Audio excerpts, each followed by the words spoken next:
days ago, Governor David Ige announced Mayor Harry Kim would take the lead on the conflict at Mauna Kea regarding the construction of the 30-meter telescope. Today, our Jen Bonisa sat down with Mayor Kim one-on-one to see exactly how he feels, what that means, and we find out his plan of action moving forward.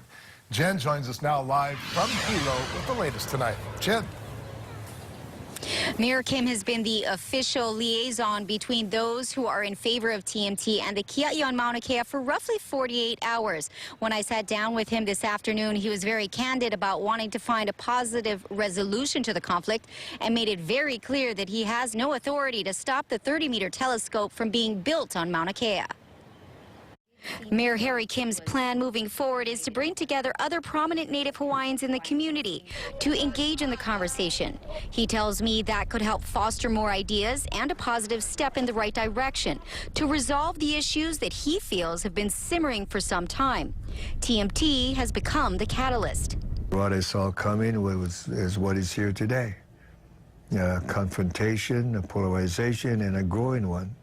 And we, as a small community of only 200,000 people and elsewhere, we can't afford this. We will all lose.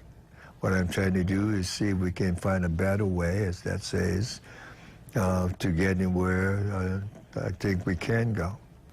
Now that Kim has taken point as the mediator for this conflict, he wants to make it clear that he does not have any power over TMT. I don't even have the authority to do what the rumor said, to make a deal with a 30-meter scope construction schedule, anything like that. I thought it was quite clear what the governor's responsibility to me was. It's been made clear to us that they really have no power over this decision and the decision of the TMT continuing on with their project here in Hawaii or taking their project to the Canary Islands. And so, I'm standing here today to reaffirm our commitment to protect Mauna Kea. Kim tells me rumors are based on fear, and he says there's no room in these negotiations for fear. There needs to be trust. I tell the protectors, you know I'm not your enemy. You know I know you're not my enemy. We can join hands to get better.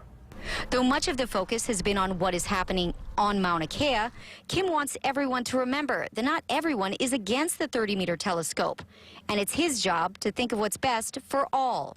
I've got two responsibilities here, and protectors, that they can exercise their right by law of protesting and bringing up an issue out to the open. But my responsibility is also the public, that who are not part of that group, and they can carry on their function. He met with law enforcement and state officials to discuss the traffic problem occurring on Daniel K. Inouye Highway due to the large crowds that have gathered there in support of the Kukia'i Mauna movement. Although Governor Ige has not given Kim a timeline, he says he is hopeful he can forge an agreement as quickly as possible. My time frame is, first, yesterday. We never talked about a timeline, and I've worked with him many different things. For example, the lava flow that just passed. A timeline always is as fast as possible and as best as possible. I'm aware, obviously, of the timeline in regards to the permit, the timeline in regards to the construction people on that permit. So silently, I guess, that becomes a timeline. Kim also addressed the governor's emergency proclamation and the closure of Mauna Kea to everyone. He says although he agrees that the Kia'i and other Native Hawaiians should have access to the summit to practice their religious and cultural beliefs, the courts are best suited to make those decisions because the governor's emergency proclamation is still in effect. But Kim assures me that the National Guard will not be brought in at this point. The OHA Board of Trustees just approved a resolution asking Governor Ige to rescind his emergency proclamation. We will follow up and let you know what happens. You can also continue to watch this story on KHON2.com. Live from Hilo, Jen Bonisa, KHON, back to you in the studio.